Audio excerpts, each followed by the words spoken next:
You're watching Sunday Sound Off with Frank Boal.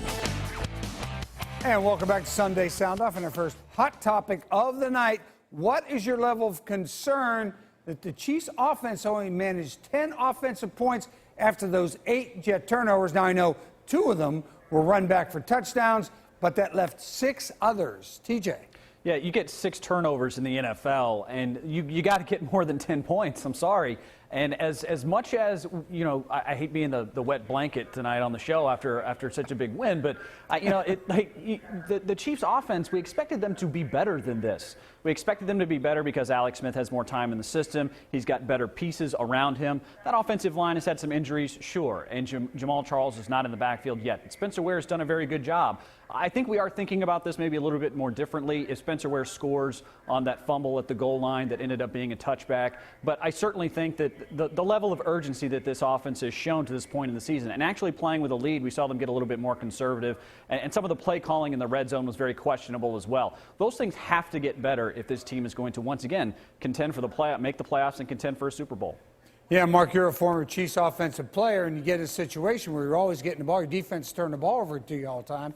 You know, what is your level of concern for this? Well, I have a huge level of concern from it. Soren and I actually talked about it on the pregame show today. You've got to do more when you get that amount of turnovers in a game. And I realize, obviously, 2 of them went back for touchdowns, but to only put up 10 points offensively today, this offense has struggled the first 3 games of the season. And I know a lot of us have really high expectations coming out of training camp for this team offensively, and I think they started to believe it a little bit. We just haven't seen it, and we just haven't seen the consistency to put the ball in the end zone whatsoever with this offense. And I'm not overly concerned when I say that moving forward that they can't be an offense that can be in the top half of this league. But right now they're not showing any signs of it. And today was a good point, a case in point to that aspect. When you get the other team to turn the ball over that many times, you've got to do something else with it. And I know there's been some turnovers along the way and some other aspects that have gone into it. But this offense needs to be more consistent. And with the amount of weapons that Alex Smith now has around him, and I'm not putting this blame on Alex Smith when I say this, but with the amount of weapons this team has and the expectations are, they have to do more. And Soren, the other thing is, they sit on the ball just before halftime. All of a sudden, then they call a timeout, and now we're going to try to score some more points. You just wonder. And then the red zone offensive plays. I mean, so there's a clock in this game, and you got to manage it. Is that what you're saying, Frank? I forgot who was coaching the team. There's always a bit of a mystery around how the clock works when it comes to the Chiefs offense. Yeah, I mean, I thought that was a very, very just a lack of aggression there at the end of the first half. If you feel like you've got the better offense, if you feel confidence in your offense, you're going to be aggressive there and go try to get points. They don't. And so what's my level of concern? No higher than it was, say, to start this season, and really less than it was to start the season. Because let's remember, the comeback against San Diego happened. It was real. It was this offense that did that. When their backs were against the wall, they were able to go get points. But this is who they are. It's who they're going to be as long as Alex Smith is their quarterback. And don't get me wrong, I'm not trying to hate on Alex Smith. And I've talked a lot about Ryan Fitzpatrick on my radio show, and that he could be 80-90% of Alex Smith for 10% of the cost in his old contract, and now a third or 2/3 of the cost of Alex Smith. That didn't pan out today. This is what Ryan Fitzpatrick does. He can absolutely kill you, and he killed the Jets.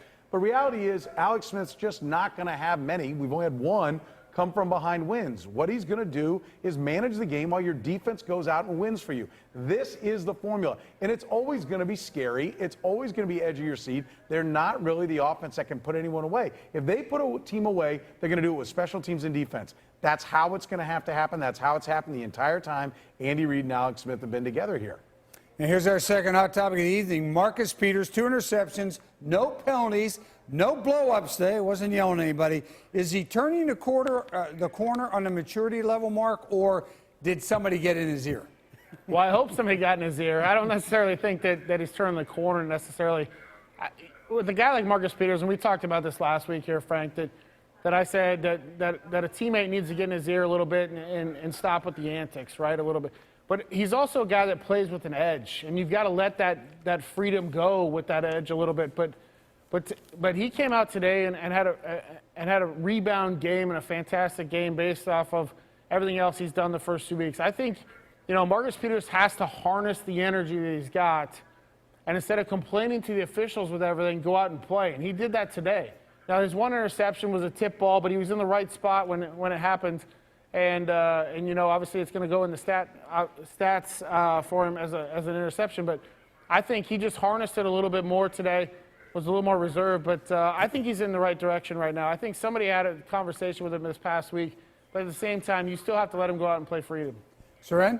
Has he turned the corner? I mean, I think when you've got a guy that's as emotional as he is, it's going to turn more like a cruise ship. You know, it's not a speedboat or a jet ski that's just going to whip around and everything's great and fixed. I think it's going to be something that he's got to continue to work on. But yes, absolutely. Every game that he goes through and plays in a professional manner, I think is a good sign. And I think as he gets older and goes through more trials and tribulations, then I think he's going to get more mature. Yeah, absolutely. Today was a good sign and a great sign on the field as well. Still a dynamic playmaker without giving up the big plays, which we've seen him do over those first 2 weeks. Yeah, I definitely like what I saw at him. And I like what I heard out of Bob Sutton this week when he was talking about Marcus Peters.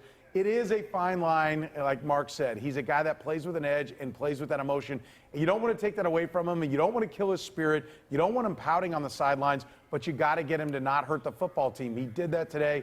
I think Chiefs fans and the Chiefs organization should be very encouraged. But again, with every step forward, you got to be careful that he doesn't take a step back, which is what we've seen a couple of times before. TJ? Yeah, well, you know, I think Marcus Peters is a superstar. I think he's absolutely fantastic. He's a dynamic playmaker, as has been mentioned already. But I think he's more than that. Repeatedly since he's been a Kansas City Chief, we have heard other players, his teammates, veteran players on this team say he is not a young rookie player. He's not a 2-year player. Derek Johnson said it today after the game, that they don't view him that way. I think there's a tremendous amount of respect for what Marcus Peters is in that locker room because they respect his play on the field. And I think so, too. I mean, you look at the trajectory he's on. I like the fire because that's what allows him to play the way that he plays, with that natural instinct and pursuit to the ball. He said that he, after the game today, he told me that that he is blessed to be on a defense that lets him be who he is. And so I think that not only are we going to continue to see this type of play, but I think we're going to continue to see the attitude, too. And our final hot topic, who should LSU hire to replace Les Miles? Seren? You know, I had this topic out there on Twitter, and, you know, the right answer finally came up, Charlie Weiss. I mean, I think there's one obvious solution there. I know everybody in Missouri would champion that hire, and I think he'd take the job. No, seriously, look, I'm a guy who likes experience and been there and done that. I'm going to say Jimbo Fisher at Florida State would be the guy. He's always kind of poo-pooed around about not liking some of the things and how they do things down at Florida State, not liking their opponents. He was really the only guy kind of talking about Florida State leaving the ACC. Well, now you got a chance. And I think LSU will take a strong look at him. They'll look at Tom Herman at Houston, obviously, because everyone thinks he'll jump at the next big offer that's out there. And then you got the tarnished crew of Bobby Petrino and Art Briles. Those guys, names like that are going to be out there. But look, I think at the end of the day, if he really wants to leave Florida State and he thinks the SEC is the place to be, then I think you go get Jimbo Fisher away from Florida State and let him go up against his old mentor, the guy he was the coordinator for, in Nick Saban. TJ, you're the SEC guy. What do you think?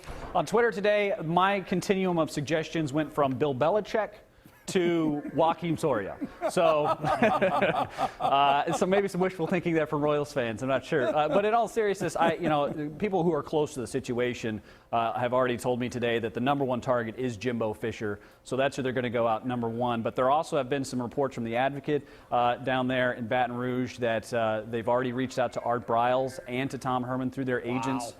So, I think those reports, one's I think a good one. Tom Herman would be my ideal candidate. Another one is a very scary, but also I think somewhat realistic possibility in Art Briles. Yeah. Mark?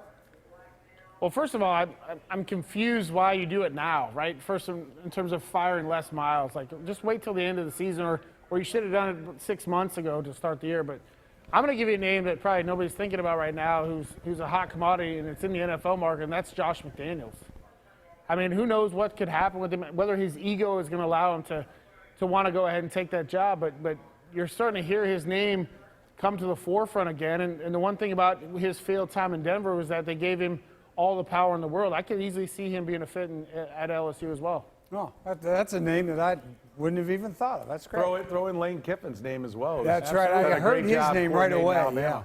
And Bobby Petrino is another one. And boy, if they start talking about Art Briles, I mean, It's just crazy. Up next, we're going to get some final thoughts from the panel. It's their time to sign off on anything that's on their minds. You're watching Sunday Sound Off. Hey, this week.